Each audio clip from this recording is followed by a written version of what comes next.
Pourquoi le Québec te paye pour retourner à l'école?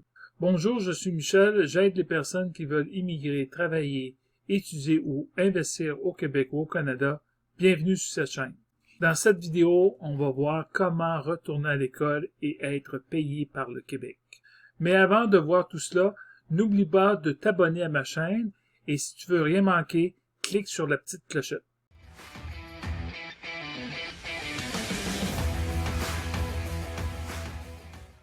Pourquoi le Québec te paye pour retourner à l'école? Tout simplement parce qu'il y a 200 000 emplois qui sont présentement disponibles et que les entreprises ont beaucoup de difficultés à pouvoir trouver du personnel, des employés qualifiés. Et le Québec a décidé au mois de juillet 2021 de créer ce programme-là qui s'appelle Pratique pour permettre aux personnes qui sont sans emploi et qui n'ont pas retourné à l'école pendant les 12 derniers mois, de pouvoir se requalifier dans un emploi qui est non seulement plus payant, mais qui a beaucoup d'emplois comme tel disponibles au Québec.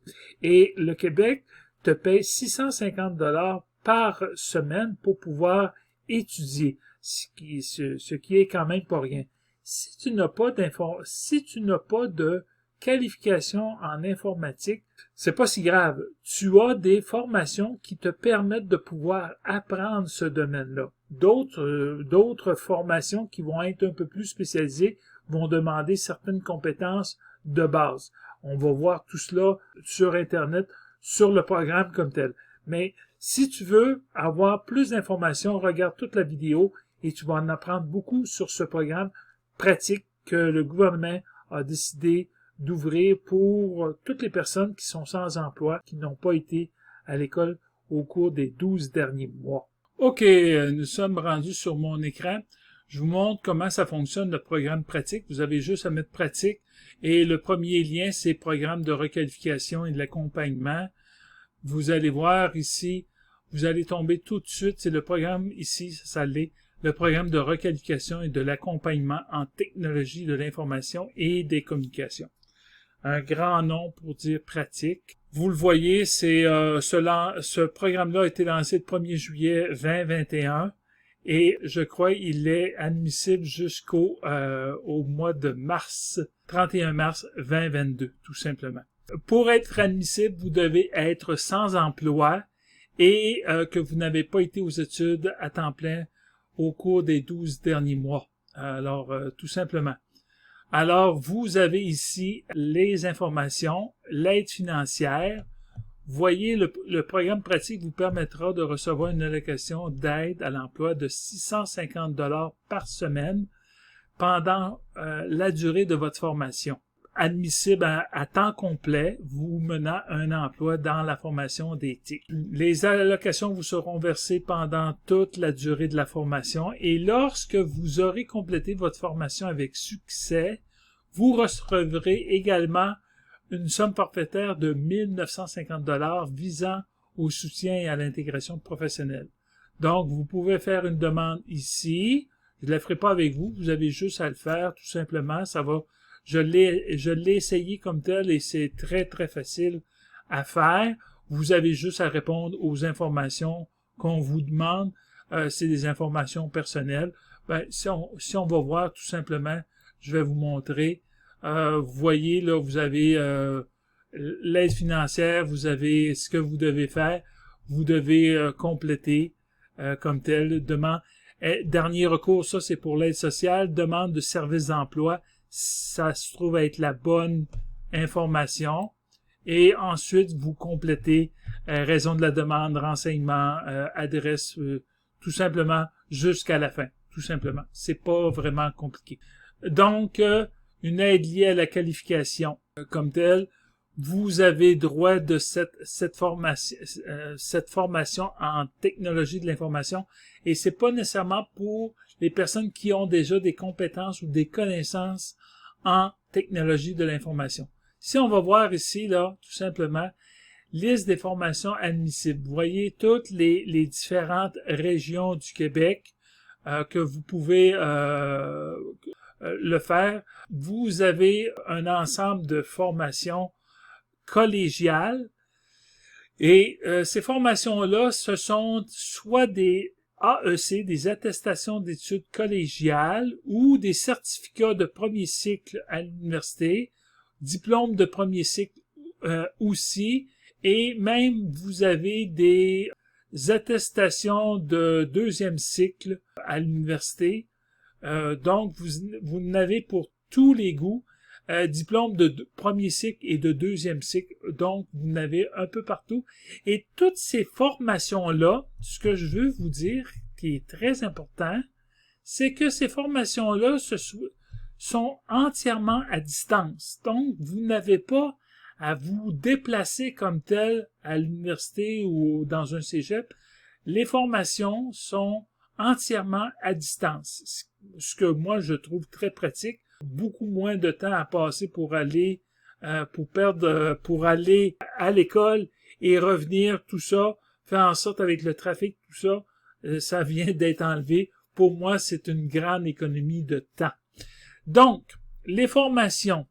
Il y a des formations en design graphique. On les fera pas pas toutes là comme telles, mais vous en avez ici que vous pourrez juste venir vérifier quelle formation qui pourrait vous intéresser.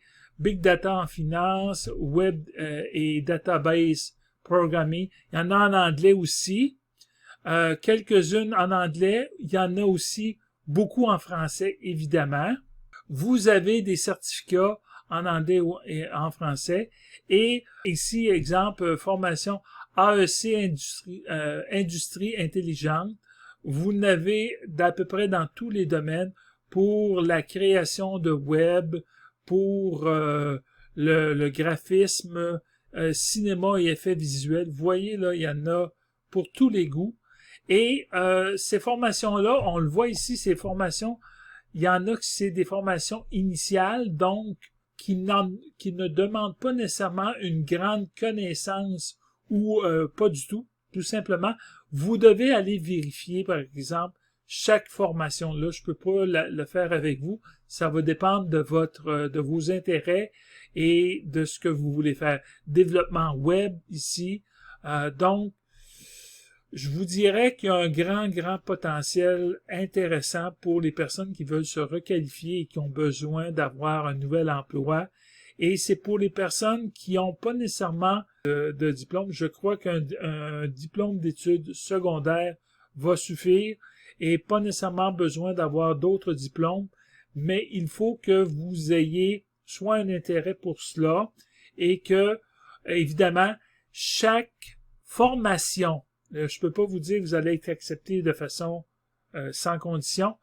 Chaque formation, une fois que vous avez les conditions minimales du programme de pratique, chaque formation, chaque école ou chaque programme a ses conditions d'éligibilité pour ce programme-là.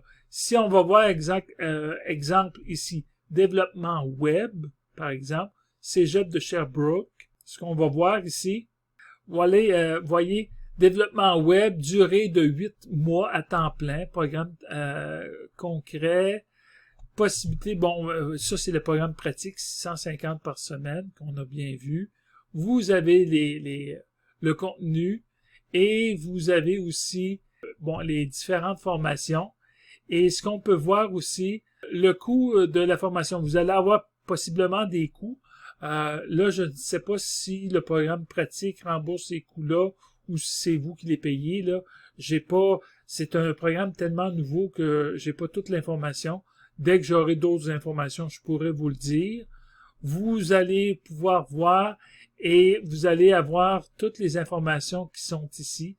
Certaines formations vont vous demander, exemple, ici, ce qu'il vous faut. Vous devez avoir un diplôme d'études secondaires ou une formation jugée suffisante et vous devrez réussir un test d'utilisation de base d'un ordinateur.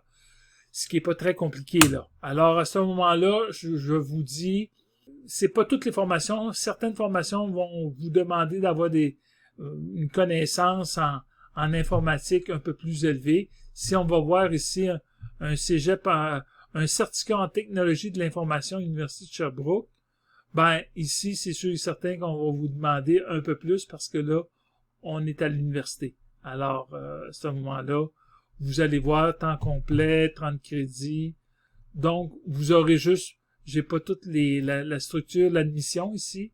Si on va voir les conditions d'admission, avoir complété un niveau collégial en mathématiques ou avoir atteint le standard de l'université, ce que je ne connais pas nécessairement. Là. Donc, voilà, ce sont les conditions et la structure du programme. Vous voyez, c'est assez simple à comprendre. Donc, je vous laisse là-dessus et bonne recherche. Je vous dis qu'il est possible de pouvoir se trouver un programme qui peut vous permettre de trouver un emploi dans les télécommunications parce que dans les TIC, parce qu'il y a beaucoup d'emplois présentement disponibles au Québec et les entreprises recherchent des personnes et et le gouvernement est prêt à pouvoir les requalifier pour que vous puissiez vous trouver un emploi dans un secteur qui est encore si vous avez eu un secteur que votre secteur est en difficulté, ben à ce moment-là, c'est peut-être le temps de vous requalifier dans un autre genre d'emploi qui vous permettrait de bien gagner votre vie et d'avoir un emploi aussi plus facilement et parce que présentement les technologies de l'information c'est un domaine qui est en train d'exploser et toutes les entreprises ont besoin de ce genre de personnes qualifiées dans ce domaine. Donc, bonne recherche et je vous souhaite bonne chance. On est rendu presque à la fin de cette vidéo, alors je te rappelle, n'oublie pas de t'abonner à ma chaîne si tu ne l'as pas déjà fait. Laisse un like, c'est toujours apprécié, et tu peux laisser un commentaire également sous cette vidéo. Et si tu veux venir sur mon site commentinvestirauquebec.com, tu peux venir dans mon forum et venir poser tes questions ou laisser un commentaire tout simplement. Ça me fera plaisir de pouvoir te répondre en français ou en anglais. Fait que, sur ce, on se revoit dans une prochaine vidéo. Merci, bye bye, ciao!